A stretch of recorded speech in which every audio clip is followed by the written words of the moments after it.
good, YouTube? Tech Savage Pro here, back at it again with a banger video. And as you can tell from the title, I'm going to be showing you guys how to get a professional looking stream setup, whether that's for YouTube or Twitch, or maybe even recording a video in a stream-like format. Whatever it is, I'm here to help you. So let's get straight into the video. Okay, so one of the things that I notice that people do a lot when they first start streaming is when you download OBS, there's a recommended settings option. And I want to mention that I'm on normal OBS. Do not use OBS Streamlabs. It is not good. I used it for a very, very long time whenever I first started streaming, and you just don't have the capability that you have on normal OBS as you do on Streamlabs. It's just not the same. It's uncompetable. Like, the customization that you can do on normal OBS is just blows Streamlabs out of the water, which is kind of obvious when you think about, the whole thing. But I want to also talk about what we're going to talk about in the video. So we're not really going to worry about stuff like this. We're going to touch a little bit on audio, and I'm going to do that right after this. But we're going to definitely go over hotkeys, and we're not going to worry about advanced. All of this is just like your formatting, your network, stuff like that. I do want to mention something about video quality. So make sure that whatever you do, you have a record setup. And what I mean by that is you have a record path. So as you can tell, mine is the normal c.users video record path. Very, very simple. If you're on Mac, that's going to be something different. But whatever it is, it's going to be quite similar to just the normal record path. So, and the reason that I say this, and I actually recommend having a separate one away from the normal one, because as you can tell, I have so many videos right here. It's insane, and it gets pretty cluttered over time. So I would recommend having a separate file format or file path. That way you can mass delete or mass move things like video files and stuff like that. Make it really, really easy for editing or mixing or whatever you want to do. And then that's pretty much it as far as like video quality. Make sure that you have your base canvas all the way up as high as it will go, and then if you're streaming, maybe scale it down a little bit, because whatever you do, this right here, the downscale filter, is going to take care of that for you. So make sure that you can try and go at least a 1080, and then if you can't go anything higher than that, that's just what it is, and you should still be pretty good. The average on Twitch or YouTube is 1080, so that's really good. If you can, try to go to 4K, but it's not really the biggest deal. Most people don't stream in 4K to begin with. That's just going to be something that if you can do it, it is definitely going to separate you from the pack. And speaking of starting to separate yourself from the pack, make sure that you do have your scenes or labels named. So as you can tell, I've actually already done something that I'm going to show you guys how to do in the video on the last two, but you're going to want to have a hold screen or a pause screen and an end stream screen. A lot of people don't do this when they first start streaming, and it makes a huge difference later on down the road. Because when you want to do something like this, and you have like an actual fixed schedule, it's hard to do something like this just on the go. So you need to set some time aside now before you start streaming. Just take care of it now, and then you won't have to worry about it later. And then if you have to add something in, then it won't be like 17 scenes. It'll just be like maybe one or two, But once again, this is a very basic, professional looking setup. This isn't anything crazy, but I am going to show you pretty much everything that you need to know as far as like looks and scene management and all that. Just not really going to touch a whole lot on audio or audio mixing. I'm going to do a little bit, just not a whole lot. So as you can tell, we are on the starting screen, and one thing that a lot of people forget to do when they first start streaming is, as I mentioned, they don't have a starting screen. So what you can do is I'm going to include this link in the description below, and I've actually already done all of these. But another thing that I want to go ahead and talk over while I'm here is I would recommend whenever you're picking your ending screen, find something that's positive, like this. So if you do like stream ending or something like that, it's kind of neutral. It doesn't really like have any personality to it, and especially if you're streaming without like face cam or something like that, it's going to be hard for people to like convince themselves to come back. Another big thing revolving around that is the color choice that you use. So this is going to be easier for you if you don't have a brand already established like I do. For example, my colors are actually orange, black, white, and gray. And that's just what it's always been since 2017, since I started making YouTube videos. That's always been my colors.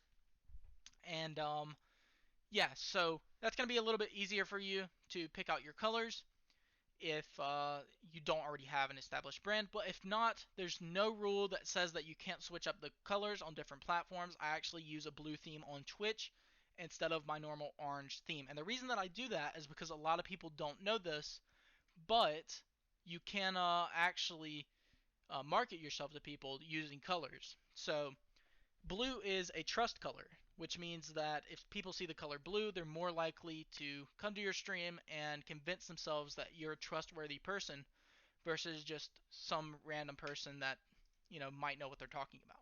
So, like I said, you can change the colors. You can pick any of the colors that you want, and it stays like that.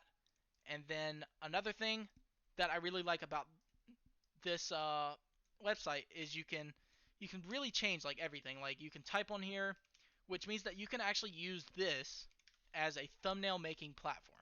Now they do have thumbnail templates, but I actually think the Twitch screens by themselves are really good, just like standalone thumbnails that you can like edit. Like you can move this up and stuff like that. So that's a pretty good tip if you want to make some thumbnails.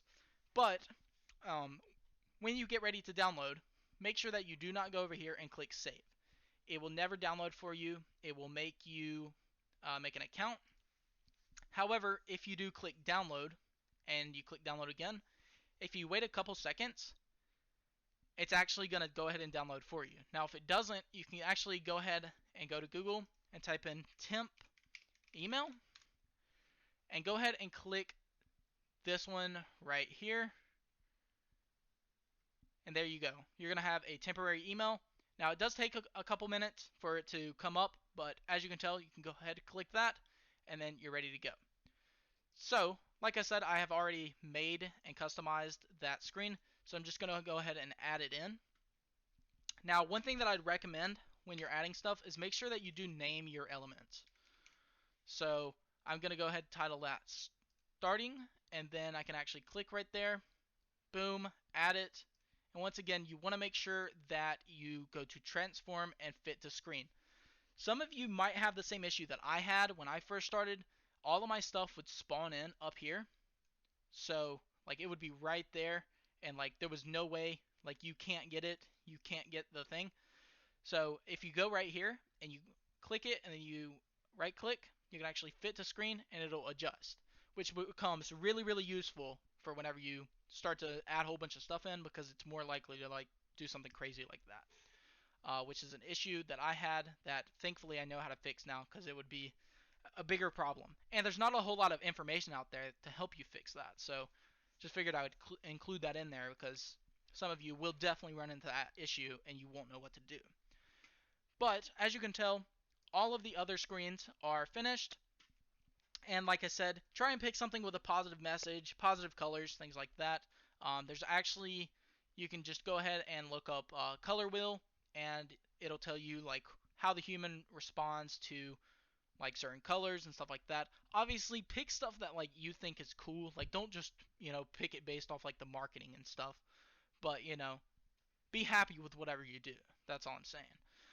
And then another thing you want to make sure that you do is make sure that you click these little locks. So I didn't really mention this before, but once you do that, you're not going to be able to move it. So let me go ahead and show you. So as you can tell, I cannot move this screen at all. Like anything that I do, I'm not going to be able to move it. And the same thing is true for the other. I can't move it, neither one of them. So that's really, really good. Now, the last thing, probably the most important thing, is going to be your main screen. And the reason that I have this Apex Legends tab right here with nothing on it is because, let me go ahead and add a display capture. It's because some of you are going to want to variety stream, which basically means like you want to switch between games, stuff like that. Once again, make sure that you're always fitting to the screen so that you get in the habit of doing that. Now there's going to be times where you don't want to do that, but for like the general streamer, at least when you're first starting out, you're not going to be doing like a whole lot of like on-screen elements and stuff like that are like transparent and stuff like that, like overlays.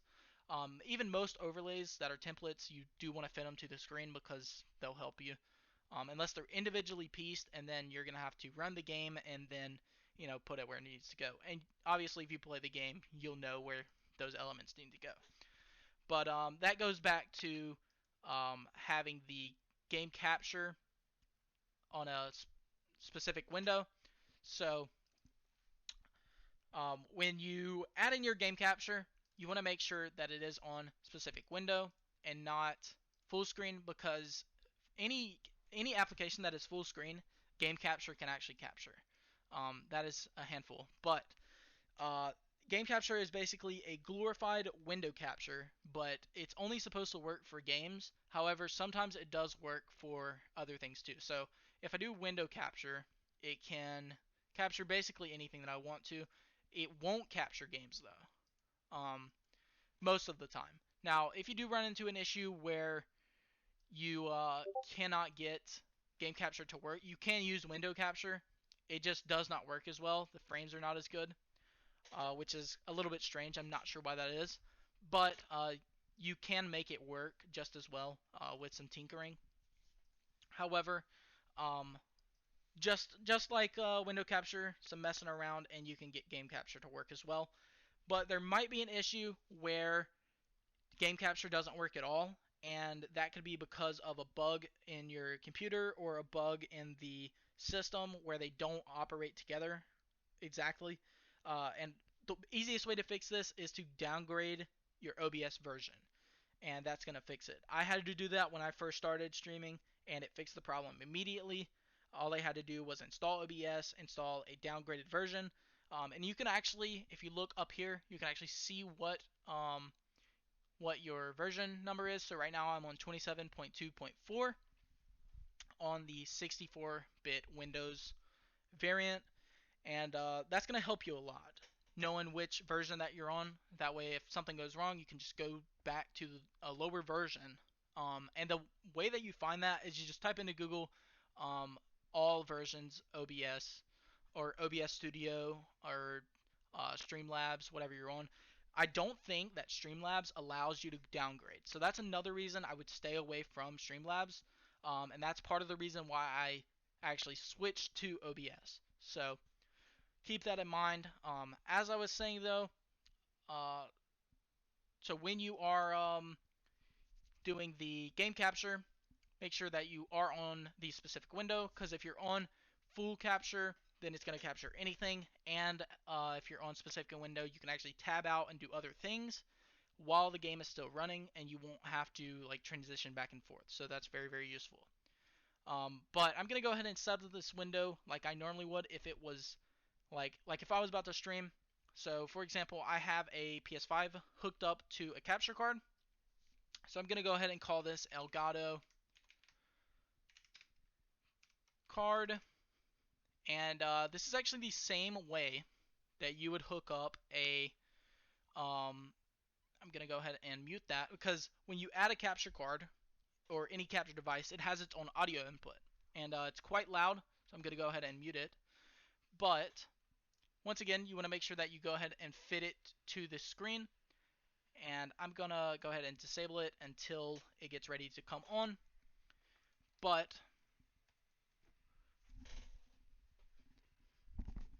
okay, so as you can tell, it works perfectly fine. Very, very easy to hook up. And then you just want to make sure that you add any images or text or anything like that that you might have on there. I would definitely stay away from the browser option.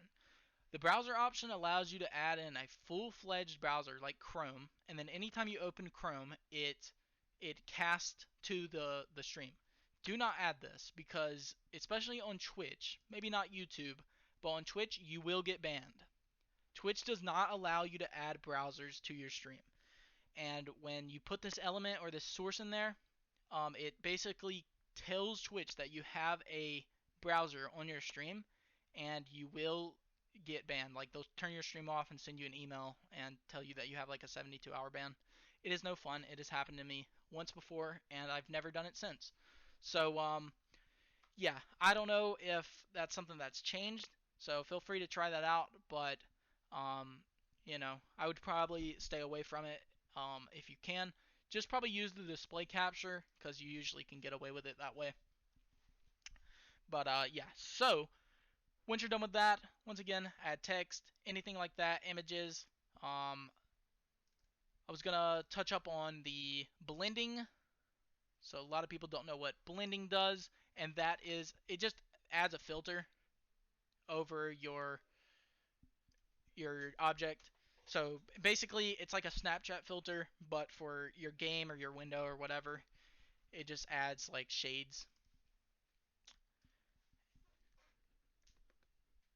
And then the last thing that I was going to talk about is, so I have this Apex Legends tab right here. So as you can tell, so if I wanted to switch between games, so like let's say I have I'll actually make a window for Spotify. So I'll name it, and it's always a good thing to name your stuff, regardless of whatever it is. So like if I have Spotify, once again, you want to make sure that you get into the habit of transforming everything to fit the screen. So as you can tell, Spotify is on right now.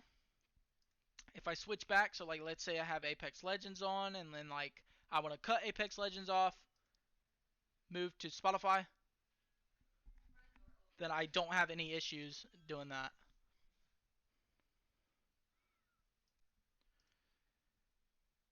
Okay, so as I was saying, if you want to have separate games on different labels or different scenes, whatever you want to call them, then you can just tab between the two, and then you can switch games a lot easier versus having to open a new game, double click this, and then switch games every single time. You can just have your selection or collection of games that you play on a regular already in a scene. That way you can just switch to that scene, load the game up, and then you're ready to go. It's a very, very, very easy way to manage your stream and, just not have to worry about that later on. And then the last thing that I want to talk about is the sound. So if you have a desktop audio, um, then it's going to display everything. So if I get like a Discord notification, which you've definitely heard a few times in this video, or if you're watching a video on Chrome and you accidentally leave Chrome open, it's going to display that sound over your entire stream or your recording, which is not always a bad thing, but in most cases it can be. It really depends on how you have your stream set up, or if you have like separate monitors. Like I believe that if you have a separate monitor, then the desktop audio from your main monitor is the only thing that's going to be displayed, if that makes sense. And then lastly, I want to touch up on hotkeys. So hotkeys are going to allow you to do a lot of things without um, being on OBS. But this can become a problem. For example, if I'm playing Apex and I have my thing set to A, so I'm going to go ahead and disable those because I don't want to start streaming by accident. But if I have that set to A, then every time I tap left, it's going to turn off my stream, which is no good. But you can also use this to switch to every single scene. So I would recommend turning this on. So like desktop audio, probably put that to like 1 or something, and then you can tab it whenever you please.